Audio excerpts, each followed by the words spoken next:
இது என்னோட personal breast feeding அனுபவம்.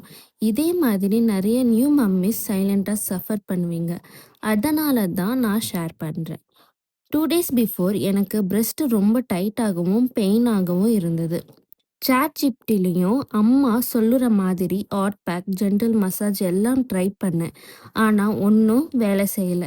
பேபி லேட்ச் பண்ண முடியல. எனக்குமே அன்பியரபிள் பெயினா இருந்துச்சு. அடுத்த நாள் மார்னிங்கே ஹாஸ்பிட்டல் போயிட்டேன். டாக்டர் செக் பண்ணிட்டு ஹேண்ட்ல எக்ஸ்பிரஸ் பண்ண சொன்னாரு. பம்ப் யூஸ் பண்ணாதீங்க, அப்படி யூஸ் பண்ணாலும் ஒர்க் ஆகாதுன்னு சொன்னாங்க.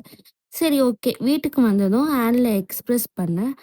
ஆனா அதனாலும் ஒன்றும் குறையல. ஒரு டேப்லெட்டும் கொடுத்தாங்க. அதனாலும் இம்ப்ரூவ்மெண்ட் இல்லை. லாஸ்ட்டாக தான் மசாஜ் மிஷின் யூஸ் பண்ணி நிதானமாக மசாஜ் பண்ணிட்டு உடனே பேபிக்கு ஃபீட் பண்ணினேன். உண்மையை சொல்லணும்னா நிமிஷத்தில் பெயின் சாஃப்ட் ஆயிடுச்சு. பிரஸ்ட் லைட் ஆக ஆரம்பிச்சது. அந்த ரிலீஃப் சொல்ல முடியாத feeling.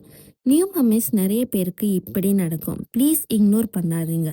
Breast tightness, block ducks normal. Pain வந்ததும் தள்ளி போடாதீங்க.